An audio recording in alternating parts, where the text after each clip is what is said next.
welcome back to my channel YouTube. It's me Virgin. Jadi pada konten kali ini saya akan membahas bagaimana cara membuat tabel distribusi frekuensi dari data berkelompok. Nah, kebetulan saya sudah mendapatkan contoh soal data untuk membuat tabel distribusi frekuensi.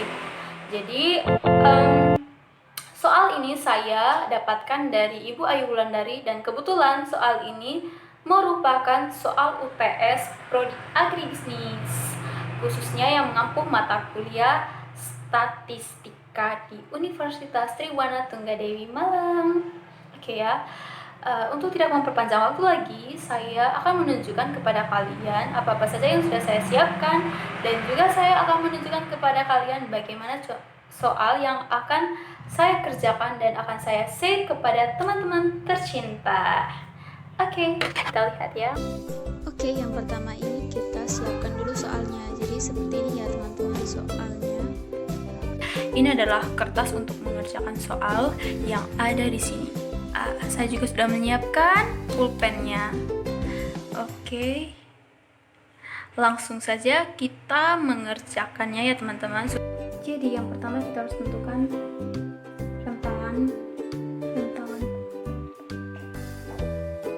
rentangan atau R. Rumusnya R sama dengan X max kurang X min. Itu sama dengan data tertinggi kurang data terendah. Jadi dari data berkelompok ini, data yang paling tinggi itu adalah 90 dan yang terendah itu adalah 54 ya. Jadi 90 dikurangi dengan 54 itu sama dengan 36. Nah, rentangannya itu sama dengan 36. Kemudian yang berikutnya banyak kelas. Banyak kelas atau K. Oh ya teman-teman, lupa. Tadi ini kan log 40. Jadi rumus ini berlaku untuk data di atas 30. Jadi kebetulan ini datanya adalah 40, jadi saya menggunakan rumus ini ya.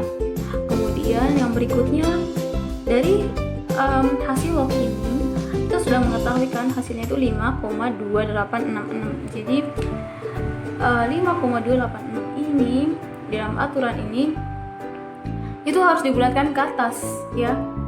Itu namanya upper ceiling.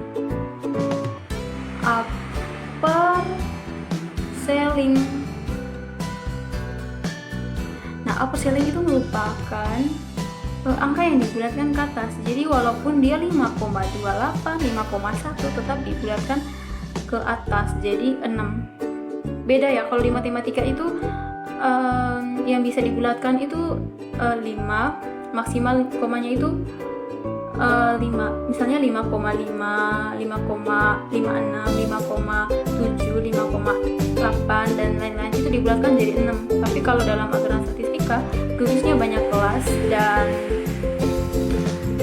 seperti ini, jadi kita bulatkan 5,28 ini ke atas jadi 6 ya. Jadi di sini ini 1 bukan tambah. Jadi 1 tambah 6. Ini upper ceiling. Itu sama dengan 7. Jadi banyak kelasnya itu 7. Kemudian kita harus ketahui panjang kelas. Panjang kelas. Nah, panjang kelas itu atau I itu sama dengan R per K atau rentangan dibagi dengan banyaknya kelas. Kita sudah ketahui rentangannya 36, banyak kelasnya 7, jadi 36 per 7.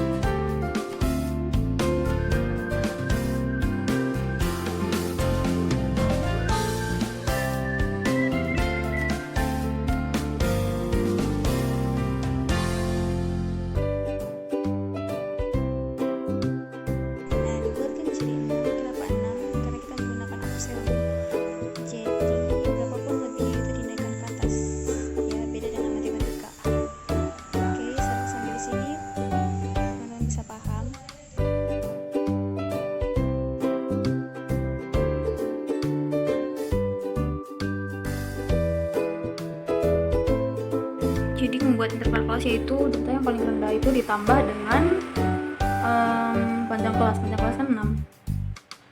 54 ditambah dengan 6 itu sama dengan 60 dikurangi 1 itu sama dengan 59. Kemudian kita ambil data yang sudah dijumlahkan tadi, yang ini 60 ditambah 6, 66 dikurang 1, 65. Kemudian 66 ditambah 6 sama dengan 72 dikurang 1 sama dengan 71. Kemudian 72 ditambah dengan 6 sama dengan 78 dikurang 1 sama dengan 77. Kemudian 78 ditambah 6 sama dengan 84. Nah, 84 ini harus dikurangi 1 sama dengan 83. Supaya kenapa dikurangi 1? Supaya nanti kita bisa mengetahui bahwa banyaknya kelas dalam tabel distribusi frekuensi itu adalah 7. Nah, kita bisa mengetahui itu benar atau tidak, tidaknya dengan cara seperti ini. Oke. Supaya kita bisa mensubstitusikan ini pada tabel distribusi frekuensi. Kemudian 84 ditambah dengan 6 sama dengan 90 dikurangi 1 sama dengan 89. Nah, 96 ditambah dengan 6 sama dengan 96. Jadi 96 ini dikurangi 1 itu sama dengan 95. Nah, mengapa sampai 96? Karena data ini kita lihat di bagian sisi kiri dan kanannya. Ini tidak sampai 90, sementara data tertinggi adalah kalau sampai pada garis ini, ini yang saya lingkari, itu datanya tidak sampai 90. Ini datanya tidak sampai 90. Jadi kita harus tambah lagi 90 ini. Oh sorry, ini 96 ya. Oh ya, 90 ini 90 ya teman-teman. Ini ada kesalahan sedikit, maaf. 90. Jadi kalau kita cuma sampai di 90 ini, kita lihat sisi kanannya itu tidak sampai 90, sementara yang tertinggi adalah 90. Dan kalau kita hitung 1, 2, 3, 4, 5, 6 itu kurangkan kelasnya, banyak kelasnya. Jadi sampai 90 tambah 6 sama dengan 96 kurang 1 sama dengan 95. Nah, untuk lebih paham terkait itu, kita langsung substitusikannya pada tabel. Jadi yang akan kita masukkan pada tabel yaitu sisi bagian kiri dan kanan. Ini ya, yang akan kita substitusikan, yaitu sisi ini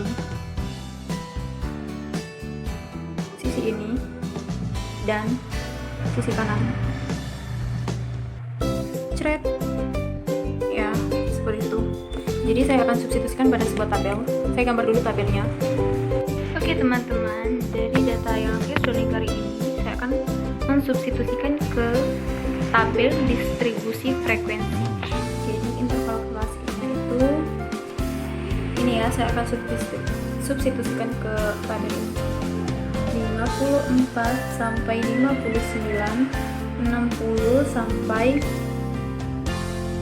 65, 66 sampai 71, 72 sampai 77, 78 sampai 83, 84 sampai 89, 90 sampai 96. Nah, 54 sampai 59 talinya itu ada berapa dan frekuensinya itu berapa. Jadi kita harus bisa menghitung angka 54 sampai 59 itu jumlahnya berapa. Jadi seperti ini. Dari data ini kita bisa menghitung ya. 54 sampai 59. Kita lihat angkanya. Jadi dari tabel ini kan pastinya tidak mungkin cuman misalkan saya ambil 54 ya, 54 itu ada 2 kan, 1, 2, jadi itu juga dihitung 54 sampai 59 itu bukan angka yang berurutan. Misalnya 54, 55, 56 sampai 59, bukan seperti itu ya. Tetapi berapakah jumlah angka 54 sampai dengan 59 itu? Misalnya 54 ada 2, berarti 54 ada 2. Apakah ada 55? Ya, 55 ada berapa ya? 1. 55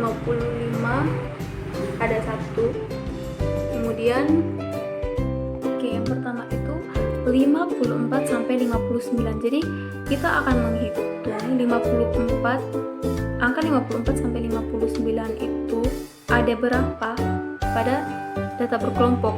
Jadi 54 sampai 59 itu bukan kita menghitung secara berurutan angkanya seperti 54, 55, 56, 57, 58, 59 itu hitungannya berapa, tetapi bukan seperti itu ya. Tetapi misalnya 54 itu ada berapa dalam data tersebut. Misalnya 54 ada 2, itu juga dihitung.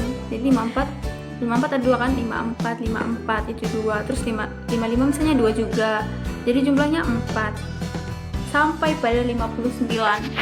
Nah, dari data ini kita bisa mengetahui 54 itu ada 2 kan teman-teman. Ini 54 pertama dan 54 kedua. Setelah 54, 55. Nah, 55 ini bukan cuma satu saja, tetapi ada 2. 55 pertama dan 55 kedua sampai pada 59. Jadi saya sudah menghitungnya, sehingga saya tidak bersusah payah lagi. Jadi langsung saja 54 sampai 59 itu ada 9. Nah, dalam hal ini juga bukan berarti secara berurutan itu ada 9-nya, bukan. Jadi saya ada pendobelan di dalamnya. Misalnya 54 itu ada 2 kah, berapa kah? Jadi 9, 5, 6, 7, 8, 9. Sini kita tinggal menulis angkanya, angka normalnya 9. Sedangkan 60 sampai 65 itu ada 12. 1, 2, 3, 4, 5, 6, 7, 8, 9, 10, 11, 12. Dan yang ketiga itu 66 sampai 71 itu ada 10. 1, 2, 3, 4, 5, 6, 7, 8, 9, 10. Kemudian 72 sampai dengan 77 itu ada 6. 1, 2, 3, 4, 5, 6. Kalau teman-teman bisa, teman-teman bisa menghitungnya secara manual dari data tersebut. Kemudian 78 sampai dengan 83 itu ada 1. Dan seterusnya ini juga ya. Ini 1. Jadi jumlah dari frekuensi ini itu sama dengan 40.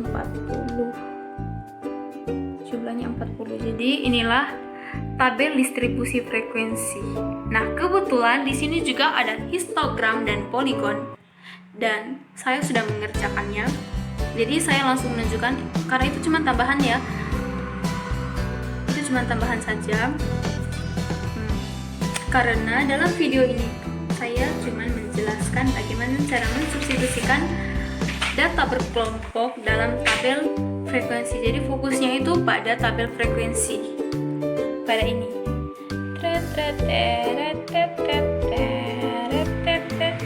Nah, ini dia fokus kita. Sedangkan histogram dan poligon itu cuma tambahan. Ini cuma tambahan ya teman-teman, karena saya itu fokusnya membahas tentang tabel distribusi frekuensi. Ini cuma tambahan. Kalau teman-teman mau melihat dari tabel frekuensi itu cara menggambar histogramnya itu seperti ini. Kalau histogram itu data yang batang begitu ya, seperti inilah spotnya. Ini tadi interval kelas, sedangkan ini adalah frekuensinya. Dan untuk masuk pada poligon seperti ini, sama saja, cuman bentuknya agak sedikit berbeda. Ini cuma tambahan saja, oke? Oke guys, itu dia cara membuat tabel distribusi frekuensi. Jadi saya membuat kesimpulan dulu ya. Untuk membuat tabel distribusi frekuensi, kita harus mengetahui rentangan, banyak kelas, panjang kelas, interval kelas. Jadi, ketika kita sudah mengetahui keempat ini, kita bisa dengan mudah membuat tabel frekuensi dari data berkelompok. Jadi, saya mengucapkan banyak terima kasih kepada teman-teman yang sudah menonton video ini. Semoga video ini bermanfaat. Jika kalian suka, jangan lupa like, comment, share, and subscribe. Terima kasih. Bye-bye.